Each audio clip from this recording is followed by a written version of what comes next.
ये है हिंदुस्तान उर्दू खबर। आप देख रहे हैं हिंदुस्तान उर्दू खबर टीवी। अस्सलामु अलैकुम वरहमतुल्लाहि वबरकातुहू। नाजरीन, आज आप हजरात की खिदमत में बहुत ही अहम खबर लेकर हाजिर हुआ हूँ। आज की खबर का ताल्लुक नीतीश राणे से है। नीतीश राणे ने अहम बयान देते हुए कहा कि ख्वातीन बुर्का पहनना चाहती हैं तो उन्हें घर तक ही महदूद रहना चाहिए। मुंबई रजा अकेडमी के सेक्रेटरी मोहम्मद सईद नूरी ने बुध के रोज IANS से बात करते हुए कई अहम मसाइल पर अपनी राय का इजहार किया।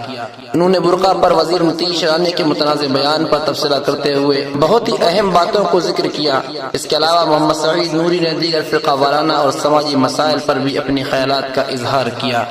वाज़ेह रहे कि नीतीश राणे ने मुतनाज़ बयान देते हुए कहा था कि अगर ख्वातीन बुर्का पहनना चाहती हैं तो उन्हें घर तक ही महदूद रहना चाहिए। मोहम्मद सईद नूरी ने कहा कि नीतीश राणे को ऐसे बयान देने से बचना चाहिए जो सिर्फ अवाम को तकसीम करता हो। ऐसे बयान सिर्फ सुर्खियों में रहने के लिए दिए जाते हैं। उन्होंने कहा कि अगर कोई लड़की बुर्का पहनकर स्कूल जाती है तो उसमें क्या मसला है।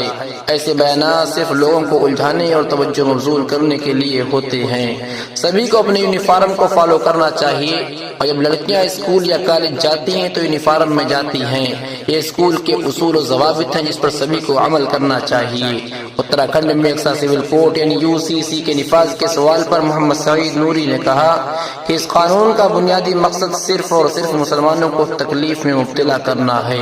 हम इसकी शदीद मुखालफत करते हैं और करेंगे और इसमें जो भी शख्स शामिल होगा उसकी भी मजम्मत करते हैं। महाराष्ट्र में भी अगर UCC लागू किया गया तो हम इसकी मुखालफत करेंगे। वक्फ तरमीमी बिल पर तशवीश का इजहार करते हुए उन्होंने कहा कि मुसलमानों को हमेशा इस तरह के इक़दामात से तकलीफ दी जाती रही है।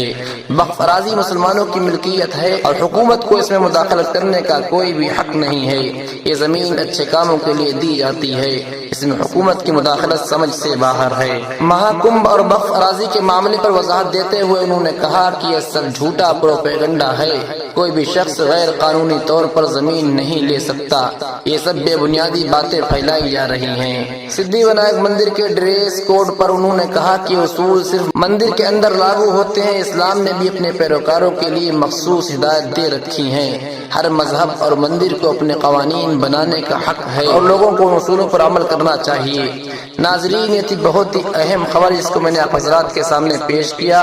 दौरे हाजिर की तमाम ताज़ा तरीन खबरों को सुनने के लिए जुड़े रहिए हिंदुस्तान उर्दू खबर के साथ। शुक्रिया, जज़ाकुमुल्लाह। अस्सलामु अलैकुम वरहमतुल्लाह।